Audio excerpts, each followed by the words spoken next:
নমস্কার বন্ধুরা, আকাশের রান্নাঘরে আপনাদের সবাইকে স্বাগত। দেখুন এখানে আমি লাউ পাতা নিয়েছি। আজকে লাউ পাতায় চিংড়ি মাছ ভাপা করে দেখাবো। এখানে লাউ পাতাটাকে আমি একটু গরম জল করে নুন দিয়ে একটু ভিজিয়ে রাখবো। এখানে আমি চিংড়ি মাছ নিয়েছি, এখানে সর্ষে কাঁচা লঙ্কা নিয়েছি, এখানে একটু নারকেল নিয়েছি। আমি সব একসঙ্গে বেটে নেবো। আপনারা পুরো রেসিপিটা দেখতে থাকুন। দেখুন আমি লাউ পাতাগুলো একটু গরম জল নুন দিয়ে একটু ভালো করে একটু ধুয়ে নিয়েছি। এখানে এবার মশলাটা দিয়ে দেবো। সর্ষে নারকেল আর কাঁচা লঙ্কা বাটাটা দিয়ে দেবো।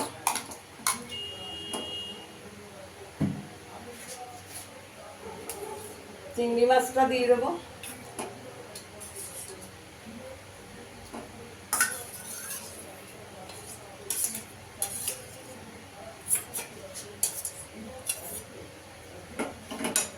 পরিমাণ মতো নুন দিয়ে দেবো।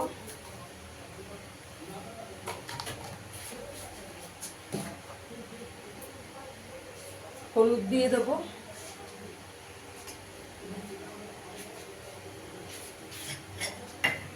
সর্ষের তেল দিয়ে দেবো 2 চামচ।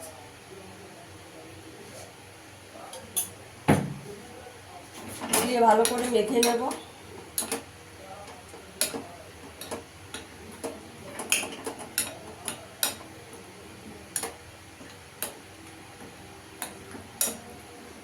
মেখে একটু 5 মিনিট রেখে দেবো আমি। দেখুন বন্ধুরা আমার 5 মিনিট হয়ে গেছে। এবার চিংড়ি মাছগুলো দিয়ে দেবো পাতার মধ্যে।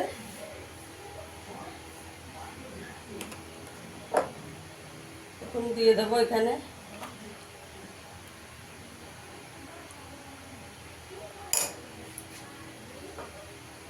দিয়ে পাতাটাকে মুড়ে আমি একটু সুতো দিয়ে বেঁধে দেবো।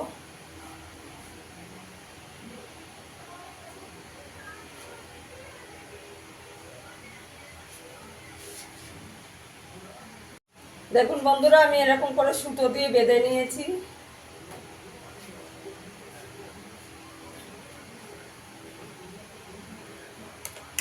আমি আর একটা ভরে দেখাচ্ছি। এই দেখুন চিংড়ি মাছটা দিয়ে দিয়েছি। এবার সুতো দিয়ে বেঁধে দেবো। এরকম করে ভাঁজ করে নেব, মুড়ে নেব।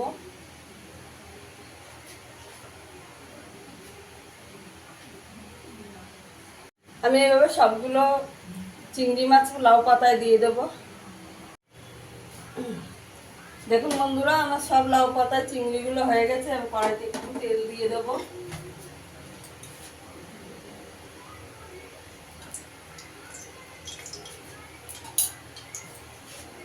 দিয়ে দেবো লাউ পাতাগুলো।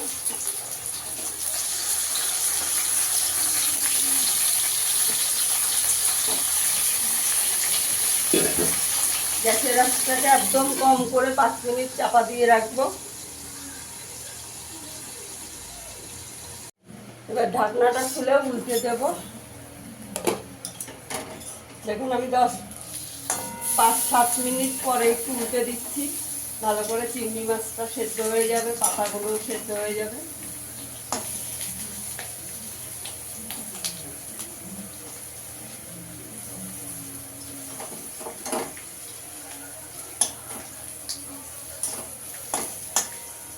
এই পিঠটাও 5 মিনিট একটু চাপা দিয়ে দেবো।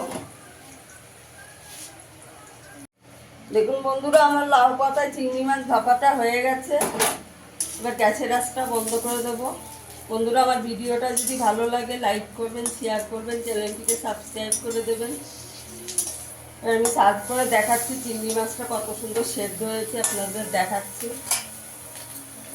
দেখুন বন্ধুরা আমার লাউ পাতায় চিংড়ি মাছ ভাপাটা হয়ে গেছে। ফিরে আসবো আবার নতুন কোনো ভিডিও নিয়ে। সবাই ভালো থাকবেন, সুস্থ থাকবেন। ধন্যবাদ।